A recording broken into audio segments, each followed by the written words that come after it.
अच्छा जी, चंद एक और सवाल। पहला सवाल है कि क्या ज़चगी से गुर्दे ख़राब होते हैं? अजीब व गरीब सा सवाल है कि क्या ज़चगी से गुर्दे ख़राब हो सकते हैं। इसके बारे में भी रिसर्च हो चुकी है, और वो रिसर्च बड़ी हैरानकुन भी है रिसर्च, क्योंकि इसके बारे में कभी सोचा नहीं गया, क्योंकि ज़चगी एक कुदरती अमल है, और लोगों के बहुत बहुत बच्चे होते हैं। और क्या से गुर्दे ख़राब हो सकते हैं? जिस्म के अंदर दो ऑर्गन्स ऐसे हैं कि जो वाइटल क्रिटिकल ऑर्गन्स हैं, उनमें से एक दिल है और एक गुर्दे हैं।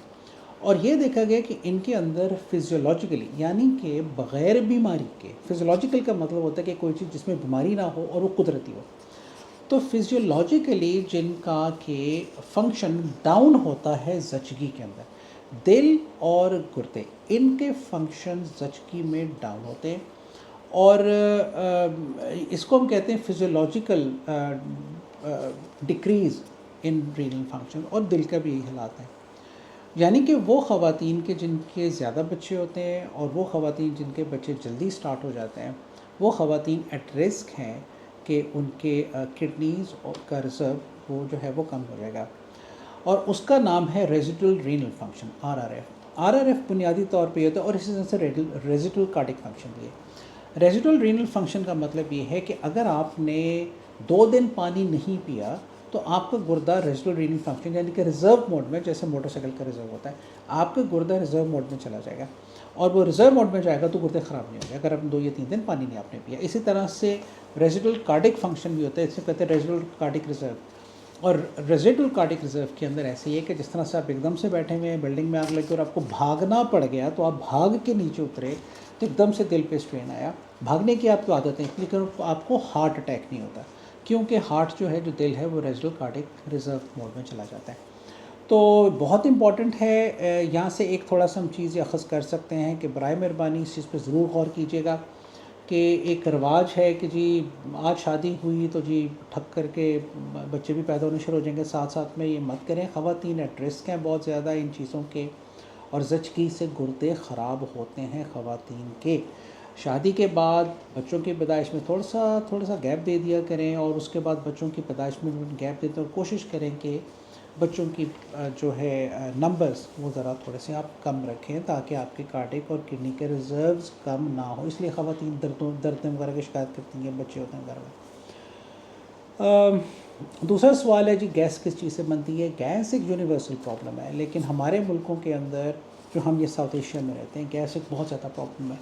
मेरा नहीं ख्याल कोई ऐसा भी शख्स होगा जिसको गैस की शिकायत ना हो। और गैस बुनियादी तौर पे है क्या?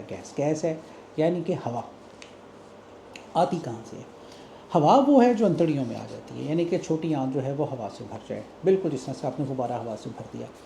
ये आती है 2 तरीके से। एक तो ये आती है एरोफेजिया। एरोफेजिया से मुराद है कि वो अगर आप बात करते हुए आप कुछ खा रहे हैं साथ साथ, तो आपके खुराक के साथ या पानी के गिलास के साथ जो हवा अंदर मिक्स होकर चली आती है, तो उसको हम कहते हैं एरोफेजिया। ये सबसे कॉमन कॉज है गैस होने का। इसलिए कहा जाता है कि जी अगर आप खाएं तो मुंह बंद करके खाएं, और बीच में बातें ना करें, और बीच में पानी ना पिएं, क्योंकि जब भी आप ये 3 चीज़ें करेंगे तो आप साथ में हवा भी अंदर लेते जाएंगे और कहीं गैस आपको होती जाएगी। तो पहली बात ये हो गई। दूसरी जो बात है वो होता है प्रोसेस फर्मेंटेशन का। फर्मेंटेशन प्रोसेस हम कहते हैं कि जिस तरह कार्बोहाइड्रेट शुगर्स होती हैं, उनको आप एक ख़ास जगह पे रखते हैं तो वो फर्मेंट कर जाती है।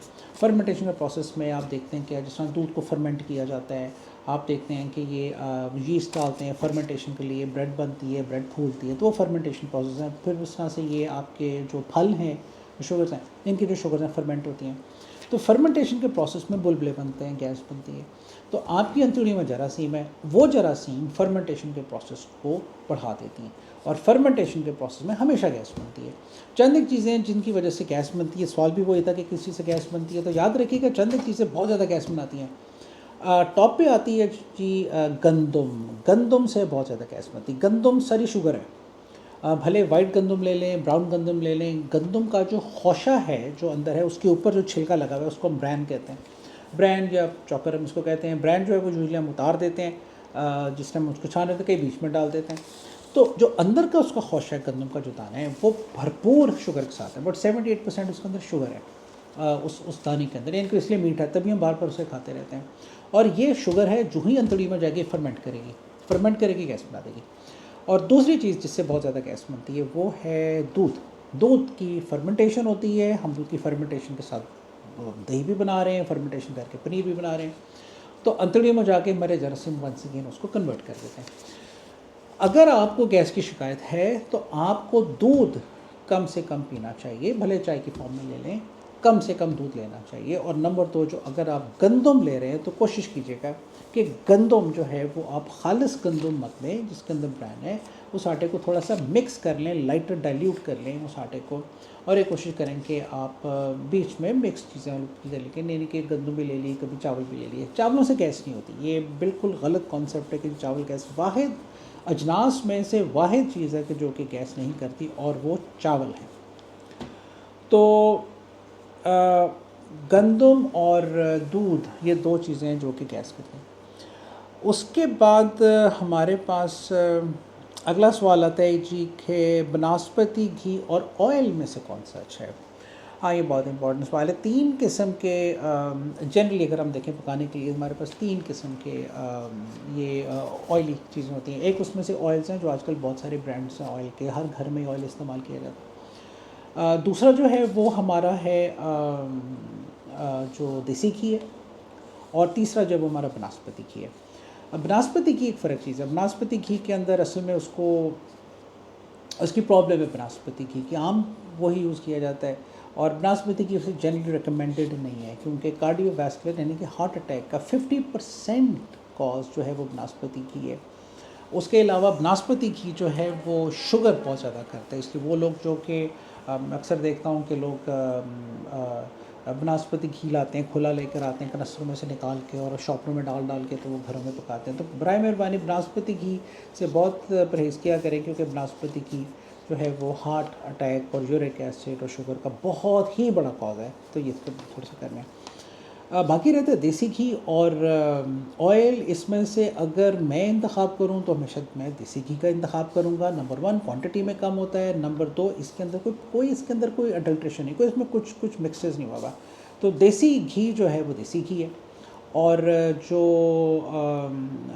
जिस तरह मैंने बताया कम पड़ता है हड्डियाँ के अंदर, पैलेटेबल भी बहुत ज़्यादा है, और ये एक्चुअली क्लोजर टू नेचर है। दूसरी जो चीज़ है वो है ऑयल यूजली पाम ऑयल के साथ एक्चुअली इसको मिक्स करते हैं, इसमें प्रोसेसिंग होती है इसके अंदर, और इसको फिर बम्बार्ड करते हैं हाइड्रोजन के साथ। तो जब इसका हाइड्रोजन के साथ बम्बार्ड करते हैं तो ये जो ऑयल है वो अपना रंग नहीं छोड़ता। इसलिए आपने देखा होगा कि अगर आप देसी घी है तो उसको आप एक दफ़ा लेट से फ्राई करेंगे तो उसके बाद काला हो जाएगा, और लेकिन same is the case with vanaspati. लेकिन अगर आप गौर करें कि ऑयल ऐसा अगर आप उसको फ्राई करेंगे, घरों में ये पकौड़े बनाते रहते हैं और बड़ा कुछ करते हैं, तो वही ऑयल पड़ा रहता है, दोबारा यूज़ करते हैं। आपने देखा कि वो काला नहीं होता, वो वाला ऑयल कई दिन तक वो चल जाता है, और ऐसे में उनका टेस्ट भी ख़राब नहीं होता।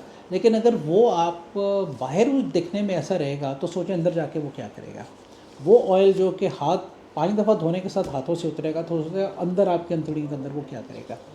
तो इसलिए मेरा इंतखाब हमेशा देसी घी का होता है, या मक्खन, उसमें हंडिया पका लें, देसी घी में पका लें, और बनास्पति तो बिल्कुल ही कोशिश करें कि इस्तेमाल ना किया करें, और ऑयल्स जो हैं वो भी कम से कम आप इस्तेमाल किया करें। शुक्रिया।